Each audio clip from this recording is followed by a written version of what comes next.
It's not often in this crazy watch enthusiast world that you come across a timepiece that takes your breath away. One that, whenever you check the time, a little sigh of joy and happiness is exhaled.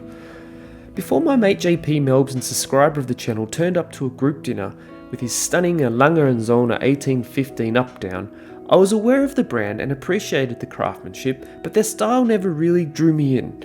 That was until the 1815 landed in front of me at that said dinner, and now my camera lens, as JP has generously sent this masterpiece in for review. Be sure to check out JP's epic collection and fantastic photography over on his Instagram page at JP_Melbs. Thanks again JP, really appreciate it. The first thing I noticed was the 39mm pink gold case that just oozes class, and the colour to me looks something between a gold and a rose gold. Along with a thickness of only 8.7mm, a lug-to-lug of 46mm and a lug width of 20mm, it's perfectly proportioned for shirt cuffs and a wide range of wrist sizes. The sharply tapered lugs which wrap around the wrist are well integrated with the smooth, fluid lines of the rounded case, harping back to the pocket watch era. The two lines on the upper portion of the case add a touch of dimension and character to the case without being overdramatic. It's elegance to the nth degree, and it's perfectly executed as expected from a watch of this caliber. The dark brown padded leather strap with monotone stitching and a rectangular pattern is quite soft, thin, and tapers nicely down to the matching pink gold pin buckle with retaining bar, which I believe stops the pin getting stuck against your wrist if you're using the smaller hole. I can't see this being on anything else, as the dark brown offsets the warm tones of the case wonderfully. Now you may be thinking, this is all fine and dandy if you wear a suit, but I got you guys. I'm not a shirt and tie wearer per se, but this Lange is right at home with a tee and jeans as it is in any office environment. Talk about multitasking. The downward sloping lugs along with the 39mm case and tapered strap all contribute to the 1815 being a dream to wear day to day, as can be seen here on my 6.5-inch wrist.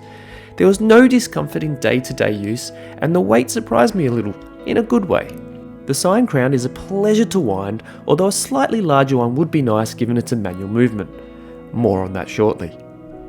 The solid silver dial with twin registers showing running seconds and a power reserve indicator may look fairly simple at first glance, but as it draws you in, more details appear. The railroad-style minutes track on the outside with lacquered black flourishes and Arabic numerals are delicate. They are true to originality, as the 1815 is actually the birth year of the founder of the brand, Ferdinand and Lange. Apologies for my terrible German. The stunning heat-blued alpha-styled hands adds colour and depth, and they simply pop off the dial at certain angles of light. Additionally, the power reserve indicator with its lovely little pop of red matches perfectly with the running seconds dial with a miniature and matching railroad track.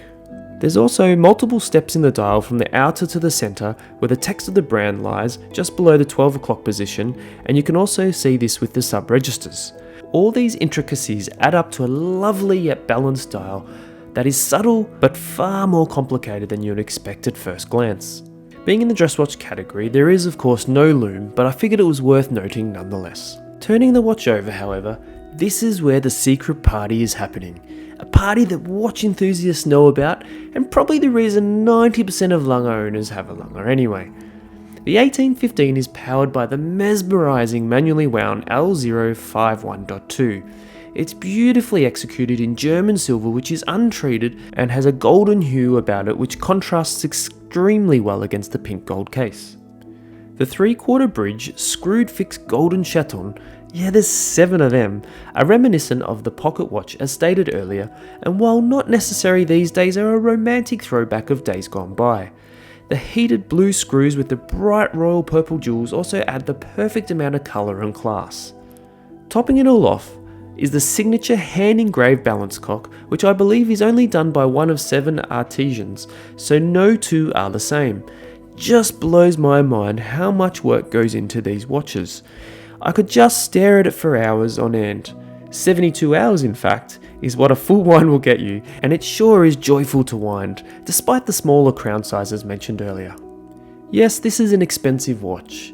Yes, it's a grail for some people, and yes, surprisingly to me, more than anything, it's more than just a fancy dress watch. This is watchmaking at an extremely high and precise level.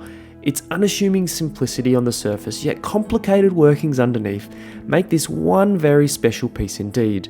And I'm only full of gratitude that one watch enthusiast allowed another to appreciate and experience it in person. Thanks for watching, and please do hit that subscribe button to follow. Any comments, subscribers, likes, etc. It all helps the channel and really helps me continue producing this kind of content.